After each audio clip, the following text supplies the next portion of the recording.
السلام علیکم جی عامر بھائی. بڑی دلچسپ تھی جی لاسٹ آپ کی جو سٹوریز تھیں، تو اس میں خیر وہ ذکر کیا تھا ممتاز صاحب نے بھی کہ بلکہ شاید آپ نے کیا تھا کہ سٹوری ذرا مختصر ہے میری، تو میں نے اسی حوالے سے پھر کہا کہ کچھ اور بیچ میں شامل کر لوں. اس میں اب یہ جو آپ سے بیان کروں گا سٹوری، یہ بیس کیمپ جو براڈ پیک کے ادھر پیش آئی تھی. تو ہم تھے کچھ گوروں کی ایکسپیڈیشنز تھی، ان کے ساتھ تھے لیزان آفسرز. تو جب پہنچے ہیں بیس کیمپ میں براڈ پیک کے، تو میں نے اپنا جو ٹینٹ تھا وہ ذرا علیحدہ سے لگوایا، کیونکہ گورے رات کو یہ ڈانس وانس اور لڑ بازی کرتے تھے شراب پی کے، تو اس سے ڈسٹربنس ہوتی ہے نیچرلی. تو میں نے ان سے 50-100 گز جو ہے دور لگوایا تھا علیحدہ. برف تھی نیچے، تو اسی کے اوپر ہمارے ٹینٹس لگے ہوئے تھے. تو رات جب سویا تو کوئی عجیب سا محسوس ہوا کہ جیسے کوئی بھاری بوٹس کے ساتھ ٹینٹ کے ارد گرد گھوم رہا ہے. ٹائم ہوگا رات 2-3 بجے کا. نیند میری ہلکی ہے، تو میں ذرا ڈسٹرب ہوا، تو 1-2 دفعہ آواز دی میں نے کہ یار کون ہے ادھر، لیکن کسی نے جواب نہیں دیا. تو جب یہ لگاتار ہوا تو پھر میں تنگ آ کے، حالانکہ -2-3 ٹیمپریچر تھا باہر، تو ٹارچ لے کے باہر نکلا تو آس پاس کوئی چیز نہیں تھی، نہ کوئی نشان تھے برف پہ، اور نہ کوئی دور دور تک اتنی رات کو کوئی آدمی نظر آیا. صبح پھر میں نے پورٹر سے پوچھا کہ یہ یار کیا معاملہ تھا، اس طرح مجھے محسوس ہوا. تو انہوں نے کہا جناب کہ یہ جو ڈیتھ ہو جاتی ہے نا ادھر کی ماؤنٹینئرز کی، وہ ان کی روحیں ادھر پھرتی ہیں، تو یہ عام چیز ہے. میرے خیال میں تو خیر قارین کا معاملہ ہوگا، اور باقی میں بھی جن ہو سکتے ہیں کچھ اس طرح کی چیز. تو اسی سے منسلک ایک اور واقعہ یہ پیش آیا کہ ہمارے ساتھ ایکسپیڈیشن میں ایک گورا تھا جس کو لنگ ایڈیما ہو گیا، لیکن موسم زیادہ خراب تھا، جس کی وجہ سے ہیلی کاپٹر اوپر آ نہیں پا رہا تھا اس کی باڈی لینے کے لیے. تو براڈ پیک سے ہم نے پھر اس کو نیچے بھیج دیا، کنکورڈیا ایک جگہ، اس جگہ وہاں آرمی کے ٹینٹس بھی ہیں، ہیلی پیڈ بھی ہے. تو 2-3 دن بعد میں ویسے ہی گھومتا پھرتا نیچے چلا گیا کنکورڈیا فوجیوں کے پاس. تو ادھر پتہ ہی چلا جی کافی ایشو بنا ہوا ہے. تو انہوں نے کہا جی باڈی ادھر سے آپ ذرا اپنی نکلوا کے نا جس اگلو میں تھی وہاں سے سائڈ پہ اور ٹرانسفر کرے، جہاں ہمارے باقیوں کے سب ٹینٹس لگے ہوئے ادھر مسئلہ آ رہا ہے. میں نے کہا کیا مسئلہ ہے؟ کہتا ہے جی ادھر یہ کپل ٹھہرا ہوا تھا برٹش، تو اس کی لڑکی جو ہے وہ رات کو چیخنا شروع ہوگی کہ یہاں سے کوئی مردہ آ کے تو میرے سے باتیں کرتا ہے اور تنگ کرتا ہے مجھے. جو اس کے ساتھ آدمی تھا اسے تو نہیں پتا تھا، لیکن وہ لڑکی بس روتی پیٹتی تھی اور کافی ہسٹیریا اس کو ہو گیا تھا. تو الٹیمیٹلی کپل ادھر سے پھر چلا گیا تھا. تو ہم نے پھر اس کا باڈی جو ہے اور وہ چھوٹا سا ٹینٹ تھا اس کو وہاں سے تھوڑا سا اور فاصلے پہ لگوا دیا. تو یہ 2 ایونٹس تھے جو میں نے کہا آپ کو شیئر کر لوں، کیونکہ پرابلی اگر شارٹ سٹوری تھی تو آپ اس میں شامل کر سکتے ہیں یہ بھی. تو بہت شکریہ جی، اللہ حافظ.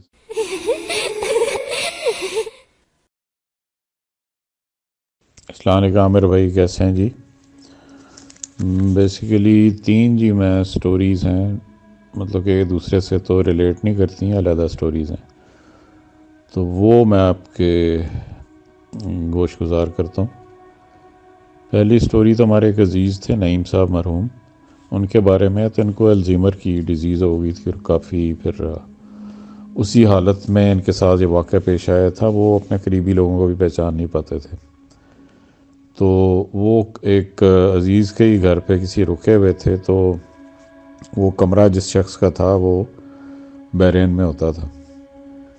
تو انہوں نے رات کو اچانک اٹھ کے تو شور مچانا شروع کر دیا کہ جی یہاں اس کمرے میں نا عورتیں بیان کرتی ہیں کہ اس شخص کی موت ہو گئی ہے. تو خیر ان کا کمرہ ومرہ شفٹ کر دیا گیا، اور وہ ہم نے بھی کسی نے اور جو لوگ تھے انہوں نے سیریس نہیں لیا کہ ان کا ذہن پوری طرح کام تو نہیں کرتا تھا. لیکن عین 1 مہینے بعد ہی جناب اسی شخص کی ایکسیڈنٹ میں بحرین میں موت ہو گئی.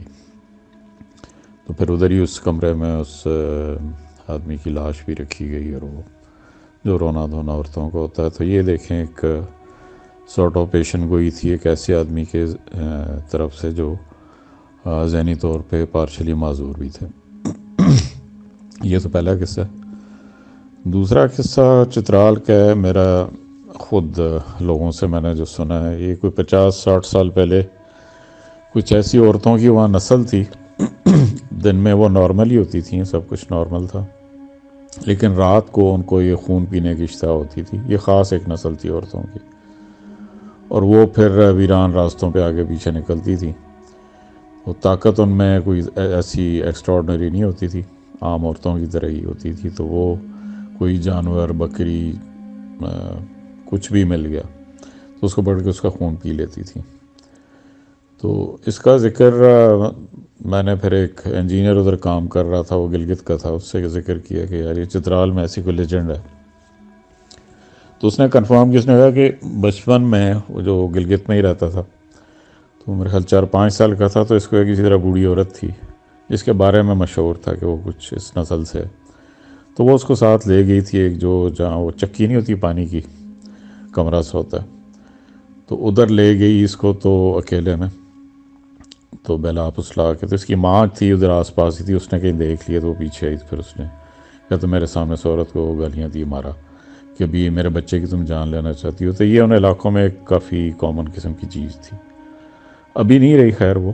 انہوں نے کہا چترال والوں کو تو کہتے تھے کہ ہم نے ایسی ساری عورتوں کو ایک ہی دفعہ، چاہے کسی کی ماں تھی، بہن تھی، مار دیا تھا. تو ایک بونی گاؤں ہے چترال کا، شاید کچھ لوگ جانتے بھی ہوں گے. تو وہاں کا ایک آدمی تو اس کا بتاتے ہیں کہ وہ اسی طرح کوئی بے سارا سی عورت تھی. کسی نے کہا کہ دوسرے گاؤں کی، اس سے شادی کر لو تو تمہارے بچے ہیں چھوٹے. تو اس آدمی کی بیوی مر گئی ہوئی تھی، تو وہ پال لے گی تمہارے بچوں کو. تو وہ لے آیا. تو پہلی رات ہی اس نے، عورت نے رات کو جب سویا تھا اس کے اوپر حملہ کیا، جیسے کہ اس کا خون پینا چاہتی تھی. تو اس نے خیر پکڑ کے مارا وارا. پھر صبح جو پنچایت ہوتی ہے اس کے سامنے پیش کیا کہ یہ بھی اس ٹائپ کی نسل کی ہے. تو اس کو پھر انہوں نے گاؤں سے نکال دیا. مارا تو نہیں جان سے، لیکن گاؤں سے نکال دیا. یہ بھی ادھر کی بات بتاتے ہیں. تو یہ سارٹ آف کوئی تھی ادھر ایسی چیز، نسل تھی عورتوں کی جو پھر ختم ہوگی.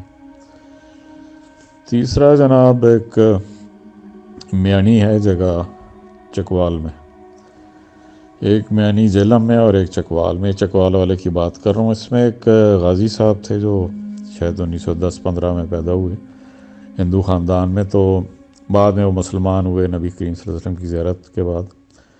ان کو نبی کریم صلی اللہ علیہ وسلم نے خود خواب میں خانہ کعبہ کے سامنے بلا کے سینے سے لگا کے مسلمان کیا تھا، اور ان کو یہ بتایا تھا کہ ان کی دعا میں اثر ہوگا غازی صاحب کی. بعد میں وہ کافی عالم بھی بنے، گولڈ میڈلسٹ بھی تھے اسلامیات میں، عربک میں، پروفیسر بھی رہے میانی کالج میں.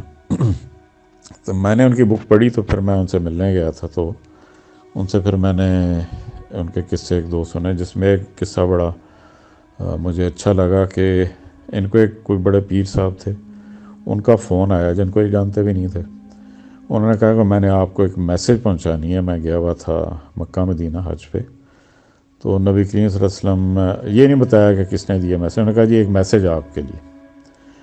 تو بہرحال انہوں نے کہا جی آپ تشریف لیں، جب آپ کا دل کرے میں آ جاتا ہوں. انہوں نے کہا نہیں، کیونکہ میسج جو سستی ہے کہ میں نے پہنچانا آپ کو جو ہدایت ہے. تو یہ پھر آئے ان کے پاس. تو سید ایک بزرگ تھے وہ. تو انہوں نے پھر کہا کہ مجھے خواب میں اس طرح نبی کریم صلی اللہ علیہ وسلم آئے تھے، ان کے ساتھ حضرت ابوبکر تھے، حضرت عمر تھے. تو انہوں نے حضرت نبی کریم صلی اللہ علیہ وسلم خود تھے، تو انہوں نے حضرت ابوبکر کی طرف مجھے ریفر کیا کہ یہ آپ کو میسج دیں گے. تو حضرت ابوبکر نے ان کو ایک چٹ پہ لکھی ہوئی میسج دی جس میں غازی صاحب کا نام تھا، غازی احمد میانی چکوال، کہ ان کو آپ نے کہنا ہے کہ آپ اپنا کام جو ہے درس و تدریس کا جاری رکھیں.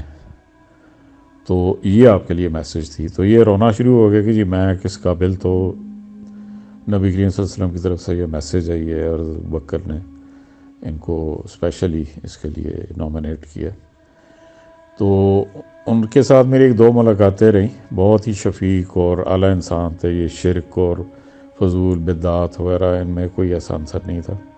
کوئی پیر فقیر نہیں کہلواتے تھے، آپ صرف ان سے جا کے ملیں تو وہ آپ کو پیپسی ضرور پلاتے تھے، اور اس کے بعد آپ انہیں دعا کے لیے کہیں تو آپ کے ساتھ دعا کر دیتے تھے، بس اس سے زیادہ انہیں میں نے کوئی چیز نہیں دیکھی، اور ان کی دعائیں مقبول ہوتی تھیں۔ تو یہ عامر صاحب 3 ایک قصے تھے، میں نے کہا آپ سے شیئر کر لوں۔ تو میں ہوں جی فیصل لاہور سے، بہت شکریہ۔